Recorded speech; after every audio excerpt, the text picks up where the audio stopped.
Sidang Jumaat yang berbahagia, marilah sama-sama kita meningkatkan usaha untuk lebih bertakwa kepada Allah Subhanahu wa taala. Kerana sesungguhnya orang yang paling mulia di sisi Allah ialah orang yang paling tinggi ketakwaan kepadanya. Bertakwalah dengan ikhlas, dengan menepati kehendaknya. Semoga kita memperolehi keberkatan hidup di dunia dan hidup di akhirat.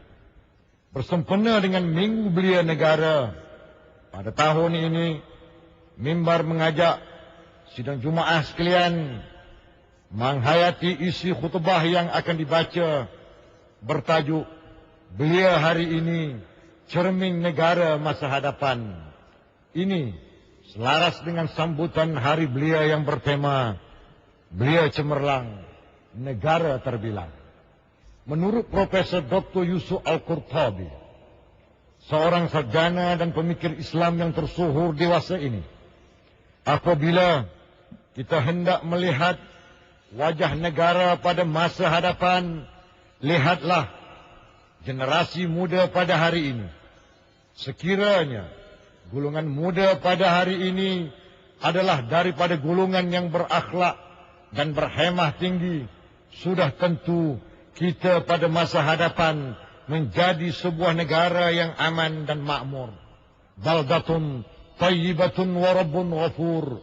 Tetapi jika keadaan adalah di sebaliknya, maka bersedialah untuk berhadapan dengan kemungkinan buruk yang akan berlaku. Seorang pemikir dan penyair terkenal Arab, Ahmad Syauqi, pernah bermadah yang bermaksud sesungguhnya suatu bangsa itu kuat dan hebat kerana akhlaknya. Jika rosak akhlaknya itu, maka bangsa itu akan lenyap dan hilang. Sidang Jumaat yang dikasihi dan dirahmati Allah sekalian, sesungguhnya tanggungjawab besar belia pada hari ini ialah untuk menjana pembangunan bangsa, negara dan agama. Peranan belia hari ini bukan tertumpu kepada membina kerjaya di samping melakukan aktiviti-aktiviti untuk memenuhi masa lapang sahaja, tetapi sepatutnya turut menyumbang ke arah membangun modal insan supaya menjadi suatu bangsa yang dihormati dan disegani di persada dunia ini. Dalam usaha meningkatkan integriti dan kehormatan Islam serta ummahnya, maka kita seharusnya bersiap sedia untuk menjadi penggerak ataupun dalam memajukan masyarakat dan memimpin tamadun dunia selaras dengan tuntutan Islam, menjadikan umat Islam sebagai umat terbaik yang diciptakan oleh Allah Subhanahu wa taala.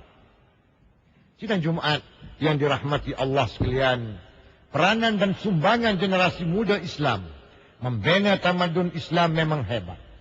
Dalam sejarah perkembangan Islam, sejak ia bermula bertapak di Makkah Al-Mukarramah hingga berkembang ke Madinatul Munawwarah, golongan muda seperti Sayyidina Ali karramallahu wajhah, Sayyidina Uthman ibn Affan, Abdurrahman bin Auf, Ibn Zubair, Ibn Abbas, dan ramai lagi para sahabat yang telah menjadi pelopor kepada suatu kebangkitan dan menjadi penggerak kepada wawasan perdana perubahan masyarakat. Mereka selaku sahabat Nabi sallallahu alaihi wasallam sentiasa berjuang dan berjihad dalam menegakkan ajaran Allah di atas muka bumi ini. Sejarah juga pernah menyaksikan ketangkasan Usamah bin Ziyad yang ketika itu berusia 18 tahun memimpin satu bala tentera untuk menyerang kerajaan Rom. Begitu juga dengan kehebatan Muhammad Al-Fattah membuka kota Istanbul ketika berusia baru 21 tahun. Peranan golongan muda juga telah disebut di dalam Al-Quranul Karim, di mana kisah Ashabul Kahfi dijadikan contoh sebagai golongan muda yang bersikap berani mempertahankan akidahnya daripada seorang raja yang zalim. Allah Subhanahu wa taala berfirman dalam ayat 13 hingga 14, surah Al-Kahfi. A'udzu billahi minasyaitonir rajim. Nahnu naqussu 'alaika naba'ahum bil haqq. Innahum fityatun amanu bi rabbihim wa zidnahum huda. Wa rabatnahum 'ala qulubihim idh qamu faqalu rabbuna rabbus samawati wal ard lan nad'u min dunihi alaha. Laqad qulna idzan syatata.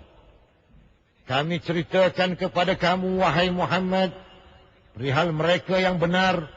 Sesungguhnya mereka itu orang-orang muda yang beriman kepada Tuhan mereka, dan kami tambah mereka dengan hidayah petunjuk, dan kami kuatkan hati mereka dengan kesabaran dan keberanian semasa mereka bangun menegaskan tauhidnya, lalu berkata, Tuhan kami ialah Tuhan yang mencipta dan mentadbir langit dan bumi. Kami tidak sekali-kali akan menyembah Tuhan yang lain daripadanya. Jika kami menyembah yang lain daripadanya, bermakna kami memperkata dan memperaku suatu yang jauh daripada kebenaran. Sidang Jumaat yang dikasihi sekalian, dalam arus kemodernan dan kemajuan dunia global pada hari ini, golongan belia menghadapi cabaran yang sangat hebat. Golongan ini bukan sahaja terdedah kepada masalah penyalahgunaan dadah yang semakin meruncing, tetapi mereka juga semakin diresapi dengan budaya Hinduism, yaitu suka berpoya-poya, berhibur dengan keterlaluan, terjebak dengan amalan seks bebas, ketagih arak, berjudi, dan terdedah kepada bahan-bahan lucah, serta banyak lagi masalah-masalah sosial yang cukup membimbangkan.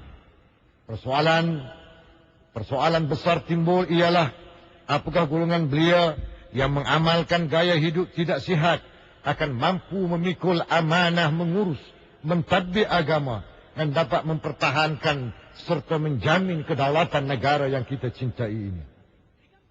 Justru itu, marilah kita, terutamanya para ibu bapa dan belia, sama-sama berganding bahu dan bekerjasama untuk membina anak bangsa kita ini dengan ajaran dan cara hidup sihat yang berteraskan ajaran Islam yang maha suci. Ini selaras dengan firman Allah Subhanahu wa taala dalam surah At-Tahrim, Ya ayyuhalladzina amanu qu anfusakum wa ahlikum nara. Wahai orang-orang yang beriman, peliharalah diri kamu dan keluarga kamu daripada api neraka. Sidang Jumaat yang dirahmati Allah sekalian, bilangan belia di negara ini dianggarkan berjumlah seramai 12 juta orang yang amat diyakini mempunyai berbagai kebolehan dan kepakaran yang baik. Oleh yang demikian, member hari ini mengajak para belia Muslim supaya bangkit menjadi penyeru kepada kebaikan, yaitu menjadikan gaya hidup sehat yang berteraskan Islam sebagai satu cara hidup. Mereka juga perlu mencegah, menghalang, dan menghindarkan diri daripada melakukan kemungkaran yang bertentangan dengan syariat Islam.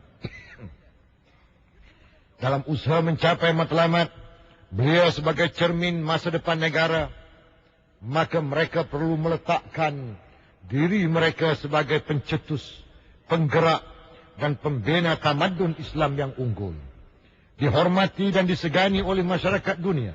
Sekiranya golongan ini mengambil inisiatif untuk melakukan perubahan ke arah kebaikan, maka akan lahirlah generasi cemerlang dan negara terbilang yang akan menaikkan martabat agama dan kedaulatan negara di tahap yang tertinggi dan yang terbaik.